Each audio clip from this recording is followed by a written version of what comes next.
Hi everyone, I'm Chrissy Regan and I'm joined today by the wonderful Estelle Poots. Hi Estelle, how are you? Hello. You have a green screen behind you, which I'm sure that you'll have lots of fabulous things going on there today. And Absolutely. thanks so much for joining me for this interview. And you and I met fairly recently, a few months Mhm. ago, and you impressed me with all of the different components of the work that you do. And we've since collaborated on something. So I'm delighted today to share with people what you do with your work and how you use creativity to bring people together. So we're going to Mm. talk a bit about healing and growth through creative expression. And Yeah. I'd like to invite you just to tell us a bit about yourself and the Warrior Project that you've been focusing on in 2021, if you could, please. Okay. Oh, well, thank you, Chrissy. It's such a delight to do this with you. I just think you're amazing and your work is phenomenal. And I just love being in this space where I get to meet women who have the same heart and the same goals for transforming women and for healing. So I have always wanted to be a singer and a visual artist. And I really feel that you have clarity about your vision for your life when you're very young. But that kind of gets shut down through thinking that you've got to be responsible, you've got to make money, fulfill everyone's expectations. So I spent many decades doing that and always doing a backup plan and just letting my dreams kind of be very frustrated and that creativity not be expressed in my life. And it kind of got to the point where I feel like it was a really negative thing in my life to not have that chance to express myself that way, because that's who I am. And I had denied it for so long that I think it was just a really life-changing thing for me to put this all together in my head. And I became quite unwell physically, and I was having like a mental health crisis, I recognize now. And that came from, childhood trauma and all these things that I hadn't processed. Boom, had 3 kids, married 20 years, like the whole lot. And you just don't give attention to that in your life. So for me, I felt that creativity was very indulgent and it would be too selfish to pursue that in my life, especially being a mother, and you just don't have that space. But I got to this point where I felt like it was a life and death decision for me to go, okay, what am I doing with my life? I only have a few decades left. I suppose it's that midlife crisis type thing. And this year, all of my kids went to school. So I finally had that place to come up for breath. And I thought about what I wanted to do as a child. I heard someone say that when you're 15, you have the most clarity about what you should do with your life. And I wanted to have a business that transformed women. So that was really a key thing for me. And then I've always wanted to be an artist and singer. So I put all this together in what I've called the Warrior Project. And basically, it's an initiative to bring attention to issues that are affecting women, but I want to do it through the arts because I think that that's a really powerful tool, and it's something that helps us tell our stories, and it can really actually change us. I really believe that music and the arts have a power to change our subconscious mind, which I think is the most crucial thing in transformation. So I'm really interested to see if the songs I write and the paintings I paint can not only just heal me, but help to heal other people. So that's where it all came from. Yeah, that's really cool. And that's how I felt with my book. Like my book was a gift to me, to myself. And through giving that gift to myself, I've since been able to help others. And people say to me, thank you for writing that book. And that's really special because actually, first and foremost, it was a gift to myself, and then it helps transform others. So good on you. It's awesome. And you mentioned your midlife crisis, and I've been joking with a few women lately. And also, when I hit my midlife crisis in the last few years, I did a bit of research about midlife crisis. And what I discovered is for women, midlife crisis spans about a 20-year period, whereas for men, it's much shorter. So women tend to be 35 to 55 midlife crisis, whereas men are probably kind of, late 40s to 50s, but theirs is shorter and ours is much longer. So that's just one thing on top of another, really, isn't it? We've got a long time to process it all. Absolutely. So my first question to you really is that you're a singer, songwriter, painter, And I think also of you as a content curator. You bring Yeah. content together in different places. When did you first discover all of your creative talents? Well, I actually believe that we all have this in us. Like I'm not someone that believes that you're born with this special talent and only some people have it and some people don't. Mhm. So I know this because I'm a teacher in all of these areas. So I actually spent a lot of time as an art teacher, and that's what I studied at university. And then I studied vocal coaching as well. And I know that it's possible to teach anyone to draw and to teach anyone to sing. And people always dispute this with me, but I've proved it with people that cannot sing and cannot draw. So basically, if you can sign your name, you can draw. If you can just speak, you can sing. So they're actually skills that are developed, but they're not very valued in our culture. Mhm. So what happens is by the age of 10, if you haven't solved the visual problems of perspective and things like that, Mhm. you will often give up on as an artist. You won't continue. So that's why a lot of adults will say, oh, I just can't do anything more than stickman, because that's when their journey stopped. Because what happens is the critical mind comes in at that age, and you just get critical of yourself and you're like, nah, I'm no good, I'm stopping. And the same with music. If we're not, if it's not in our family culture or our broader culture to find our voices and to sing in community, we will shut that down in us. And this is why I'm so passionate about it, because I really believe that it's our human right to dance, sing, and to express ourselves through art. And I think it's actually really crucial to our mental health and to our self-expression, to our growth as, you know, as humanity. So I feel like we've made this an exclusive thing for only some people to do. But I discovered it because I'm just a really determined person. So I remember having an art project, and it was a portrait, and I redrew that portrait until it looked right. And I just did not give up. I had no idea what I was doing. I did not know anything more than other people. I think the only advantage is that I am quite an introvert, and I'm happy to be in that space. And I was a daydreamer. So I was able to access that right side of my brain, which is all that's needed to be an artist. You've got to switch off the critical left side and just let that dream state kind of side come in. So I think that I had a very simple life with no media. I was brought up without a TV.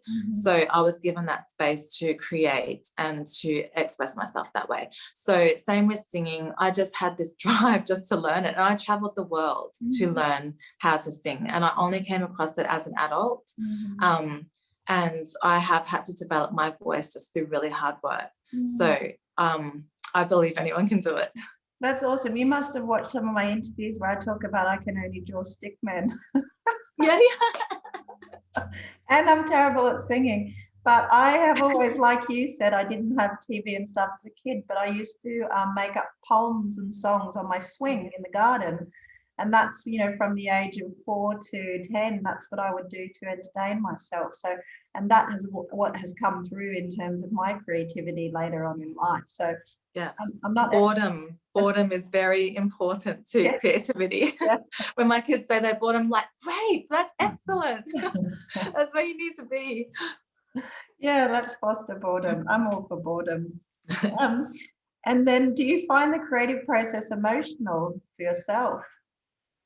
Yeah, absolutely. So I remember some of the songs that I've written for this project. One was for domestic violence, and it was a story of my friends.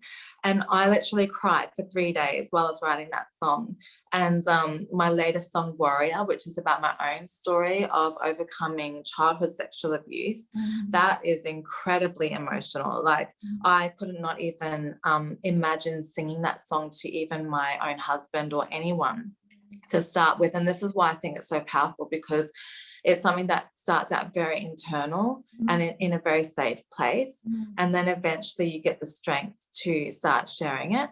And then I just released it to the world, and it's like, boom, that's my story. Here it is. And I will often even cry just listening back to it or something, because they're such healing songs. And that's the purpose of them for me, is to tell stories and to, enter into a conversation about issues that are difficult. So I don't always get emotional about, like, there's some of my more upbeat fun songs and they're just like, you know, I suppose it's a different emotion, but they've also been healing in different ways because I never really knew how to have fun. And they're kind of teaching me to be playful and to express myself that way. And my brother-in-law, he would always challenge me. He'd always say, have you written a happy song yet, Estelle? And I never had. And so I wrote one happy song and I finally did it. I rang him, was like, I wrote a happy song. So yeah, it's definitely an emotional process for sure. Yeah, I think that's true. Like, someone read a poem back to me recently that I'd written that I had put a lot of emotion. It was like from the deepest part of myself, and I cried having heard my own poem read back to me.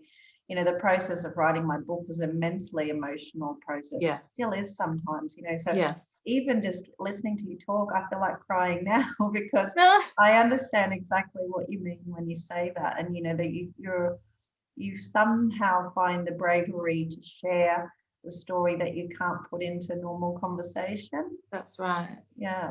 And that's and then by doing that, the reason why it's so important to me is because by doing that, it then dismantles the shame of it in your life. And that's been the most powerful thing for me. And that's why I wanted to investigate telling our stories through the arts, because I think it's a really powerful way to do that, and just to kind of normalize the conversation rather than always us hiding our issues. Absolutely. And that's why I wanted to talk about, you know, healing and growth through creative expression, because you've just hit the nail on the head. You've just talked about the healing process that you've gone through as a result of sharing your story through creative expression. And, you know, so many of us would suppress our creativity because we think, I'm a stickman person and I can't sing and I can't write a book and I can't do this and I can't do that. Absolutely. But actually, there's always different ways, isn't there? You know, there's pottery and there's so many ways that you can use creativity to help, you know, unlock those painful parts of your life. So, you know, you found obviously music and you're an amazing painter. Is there any other things that you've explored along the way? Yeah, well, because I never thought I could paint because it just felt too hard with kids. And by the way, I've made it work in the busiest time of my life. And I have this easel sitting there, and as I'm getting them food, I'm like painting it here and there. And even writing my songs, I've had to weave it into my life. There's no perfect time to get creative. And that's the fallacy, I think.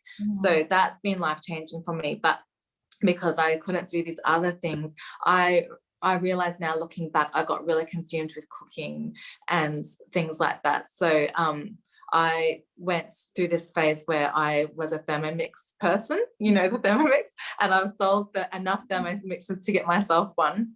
And from there, I was like grinding my wheat, baking sourdough bread, making my own butter and yogurt, and making all these gluten-free things. And I went on a complete health kick trying to fix my own gut and this whole other story.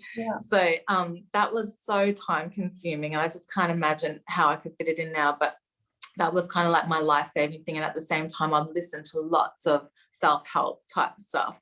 And that's really informed why I've done the Warrior Project now, and yeah, how I'm approaching it. Yeah, I can relate to that because, you know, I've got stuff going in the kitchen, kids screaming, and I'm like working on my laptop. I think if you've got 10 minutes, you can create something. That's it. Yeah. But there's that expression, isn't there? When you've got time, you've got no money. When you've got money, you've got no time. So my philosophy is just do it all the time, regardless of how much money and how much time you have. That's right. And for me, creativity has made me feel the wealthiest that I've ever felt, even though I've had the least money in my life. Yes, that's so awesome. I said to my best friend last year, my bank account is empty, but I've never been happier. That's right. Yeah. So you've decided to use your creative talents to highlight suffering and transformation of women. Is that something that you felt a little bit alone in doing at the start, or how have you felt doing that? I definitely felt scared in doing it. It was very hard thing to do, and I kind of had to just do it and almost shut down my mind on what it meant for my own life and for my own family, me telling these stories, and that's where it becomes really difficult. I had to shut down my fear of not pleasing other people and the fear of judgment. Entering into these conversations, is just kind of like, you just wonder if people actually want to hear that. So it's kind of like, even though it's not even wanted, do I still move forward with this? That's kind of basically been my approach. So I've just kind of kept going, and with blinkers on. That's the only way I've been able to do it, really. That's good. But I can't remember your question now. No, because Did I answer it? have you felt lonely and, you know, trying Oh, to lonely. fight that story? Yeah, well, the thing is I learned about the RAS in our brains, which is kind of like a little GPS. So you basically input what you want in your mind and what you believe is important. And as that happens, stuff comes to you that it relates to what you're doing. So I ended up finding so many people in the same space, so many people like you know, supportive people willing to take the journey with me. And I'm just really grateful for that. So definitely stepping out initially, but I knew that in time the right people would be brought, or the right circumstances and help, and that's what's happened. So I just had the philosophy to start with what was in my hands, which wasn't much, but it's just grown because of people's support and help, and a place like this, which I never knew existed when I started. So I think it's just a thing of moving forward with a vision without knowing how it's going to happen. That's been key for me. That's true. It's like you have an intention and then the universe conspires to help you. Is that how you feel? Absolutely. Yeah. I have a really strong personal faith, so that's really led me the whole time, and I don't know how I would have kept going without that. It's been essential for me. So where do you get your creative inspiration from? Because just to take you back to the project we collaborated on was for World Refugee Day. Yes. And you'd done a painting of a refugee, and then you wrote a song called Unbreakable. Yeah. And how did you come up with those two ideas in your mind, and where did that inspiration come from? Yeah. Well, I went through some of the themes that I really wanted to approach, and I lined them up with the months where they happen in the year. So June is Refugee Month. And I've got a good friend who's a refugee, and I've always wanted to share her story even before the Warrior Project was a thing in my head. I just found it so compelling and so heartbreaking as well as hopeful. So I took a photo of her 5 or more years ago now, when she was pregnant with her son, who's now like 5. And I just had this thing in my mind that I wanted to paint her one day. So it was just beautiful that it worked in with the Warrior Project. But that's kind of like how it's worked. I've had ideas in the past or things I wanted to do, and it's just kind of all come together in a beautiful way. And then I wrote this song specifically knowing her story and for her. So that's what inspired the song. It doesn't always happen that way, but I've had a lot of friends go through really difficult things who have inspired a lot of the months for me. And then someone like Grace Tame came into my consciousness after I started the Warrior Project, and even after I'd set all the months out. So this month I was meant to be doing women in sport, being the Olympics and everything, but I really felt like I wanted to give a space for Grace Tame with the Let Her Speak platform that she has. So I changed it, and I'd already written the Warrior song, but when I heard her speak, I was like, this song is exactly her message, really. Like, that's how I felt. So I put those two together that way, and now I'm painting Grace Tame. So she's the first person that I'm painting that I haven't met in person yet, but I definitely am hoping to in the future. But she does run marathons, so you're not too far from the sports theme either.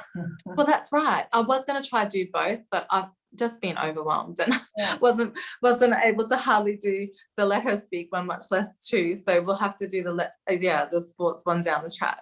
Yeah, well, that's interesting because, you know, my book, the 12 steps in my book follow the 12 calendar months. And when you set out at the start of this year, you set yourself 12 themes throughout the year to bring about a piece of work for each month of the of this year. And obviously you put a lot of intrinsic pressure on yourself to do that. No one told you to do it. So how are you coping with your own pressure? Well, the thing is I did make myself accountable by receiving an arts grant. So I promised that I would deliver 11 songs and paintings. But, you know, I'm sure that I understand if I took longer than a year. But Yeah, it's definitely been an intrinsic pressure, which I've taken absolutely seriously. And sometimes my life just feels like complete chaos. And I go, Estelle, you have done this all to yourself. Like, what are you doing? Like, Yeah. why so much pressure? But I honestly feel like there is this, it's just this drive in me to achieve this. And I know that I need this much momentum to change my life, basically.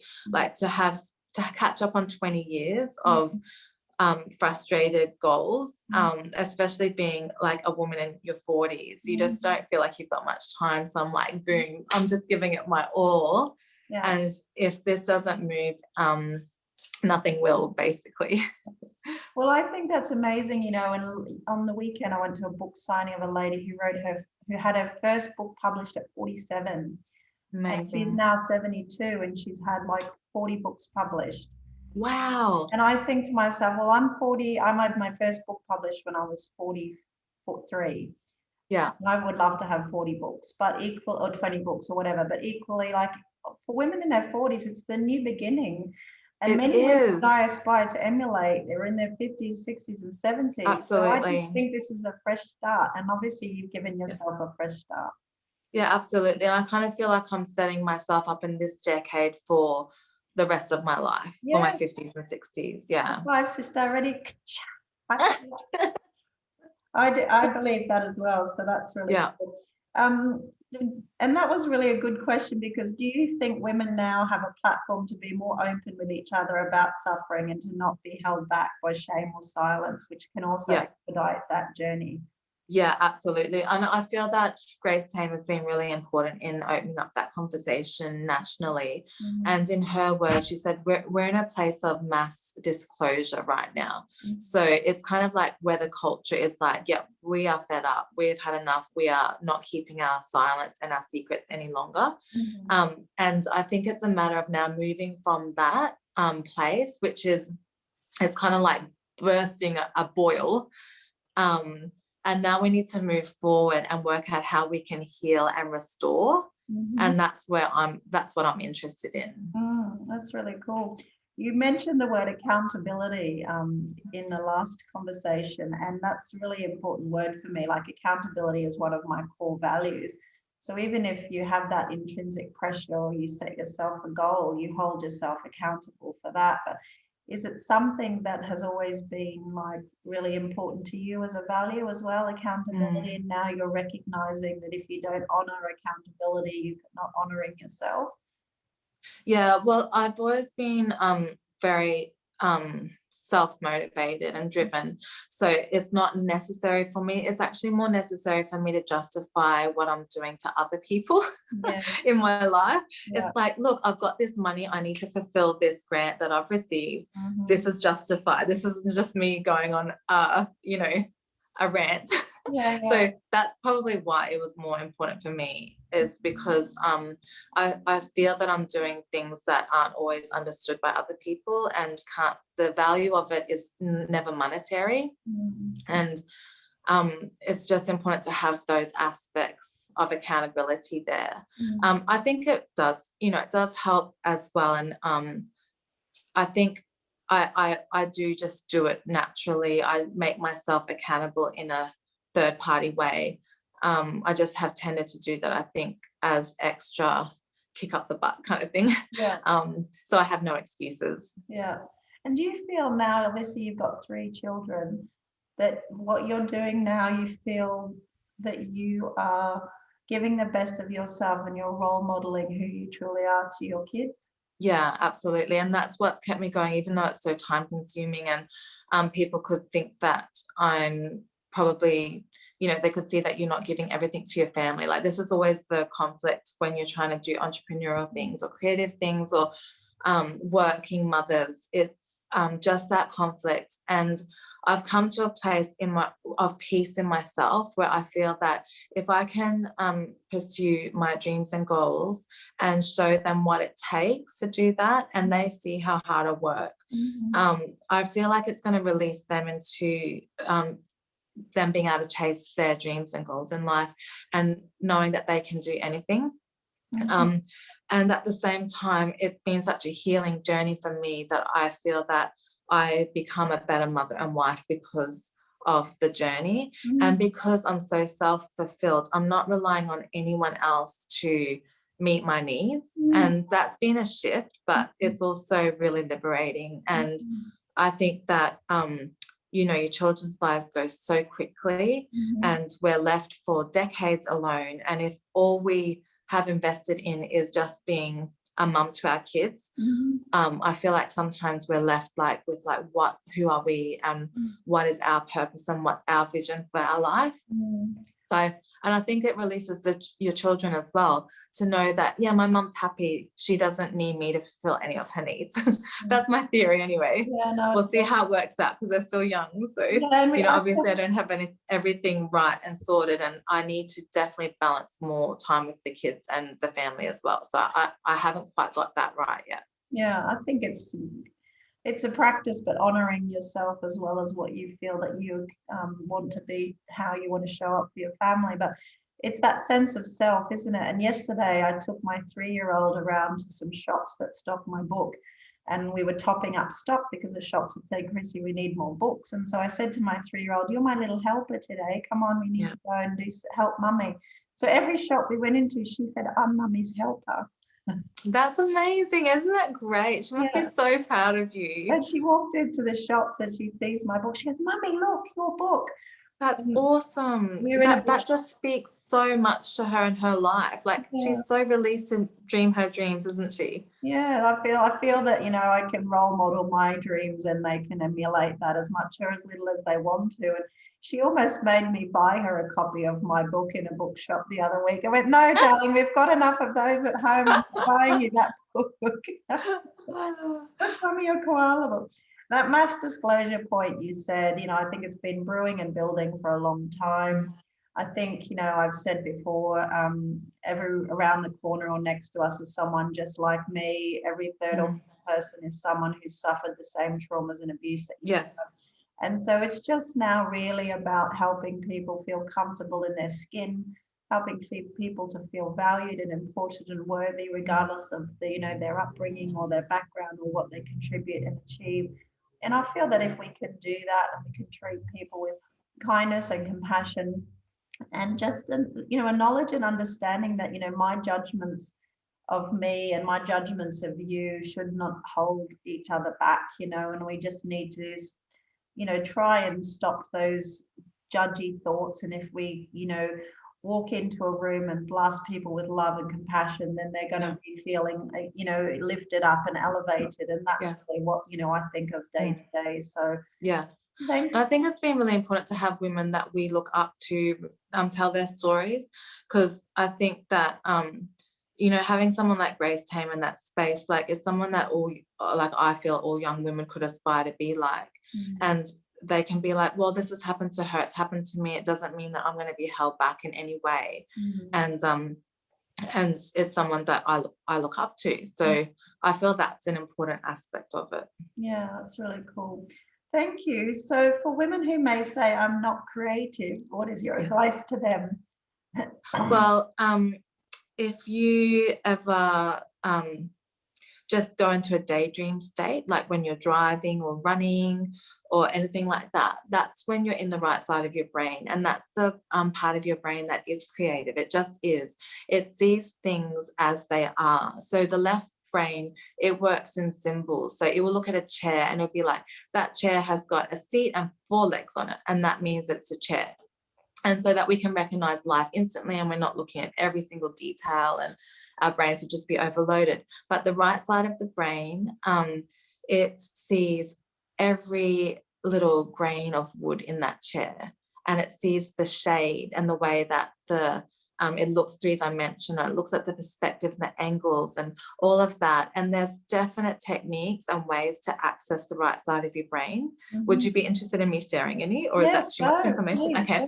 Well, first of all, what you do is you just look at an object that you're trying to draw, and you don't look at the drawing. So you just, because we need to stop the judgments in our minds. So that's all that's stopping you from feeling that you're creative, is a self-judgment. So so you just draw without looking at it. So basically just start with your hand. Just draw your own hand, look at it like this, and just do a squiggly drawing, no judgment whatsoever. The other thing you can do is get a drawing and turn it upside down, and then try copy it upside down, so that the left brain's not saying it's a chair, it's a chair, it's a chair. You're just saying, oh no, there's this space here, and there's this line here. And then what you can also do is look at the negative spaces. So you can, instead of drawing a chair, you look at the spaces inside the chair and the space between the legs, and you draw those spaces. That's another way to shut the left brain off. Go into daydream land. That's the best place. And I think it's really important for our mental health, and I think it's really important for healing and accessing the subconscious. So I encourage every woman to express that in them, even just to get a colouring in book or anything like that. That's the thing, is with creativity, we just need to learn to be free and to not be judging and critical. And one of the quotes that I like is that creativity exists in the space between our thoughts. When you're not thinking is when you have that creative inspiration. And so thanks to you, I'm going to be looking at chairs very differently for the rest of it. I love it. So thank you so much for joining me. I had one thing I wanted to finish, and then my middle-aged brain just got in the way and stopped me. But when we had lunch a few weeks ago, you told me about your dream, your big goal, which I'm not going to share here. But do you feel that you're more confident in sharing that with more people as you've started to express it verbally a little bit more? Yeah, it's a journey, I suppose. And I think it's a journey of humility, really, because you've got to let go of all of your pride to actually say, this is my big dream, and then for it not to happen. Yeah. I'd much rather be like, this was my dream all along and now it's happened. Yeah. So I was sharing with you I am statements, which that's why I called my name I Am Estelle, because I feel that it's a journey of discovering who I am, but also finding my voice. So not being who everyone else wants me to be, which is the way I've conducted my whole life pretty much. So I was just, because of all the stuff that's happened in my life, I was a real people pleaser. And that was the number one need for me, is to please everyone else. So for me, it's about letting go of that need and finding actually what is my own vision and goal. And so, I have all these I am statements that I feel have been given to me by a higher power. And one of them, I don't think I'm ready to share it yet. No, that's okay. I encourage you though, I think it's something that just needs to be private still. But I definitely, if I didn't have that big goal in my mind, I wouldn't have got as far as I have. So even if you don't reach that goal, you know how they say, you aim for the moon and fall amongst the stars or whatever. Just that belief makes me do things that are crazy and that feels so scary. So I really encourage other women to find that big, who I am, my big goal, my greatest vision for my life that is completely impossible, that makes no sense whatsoever. But I will share this. I have a very clear vision of me singing in a stadium, and I don't know how that's ever going to happen or when or why. And what 42-year-old nearly woman thinks, I'm going to start a career and one day sing in a stadium, and that doesn't make sense. But I just want to share that for the benefit of other women, because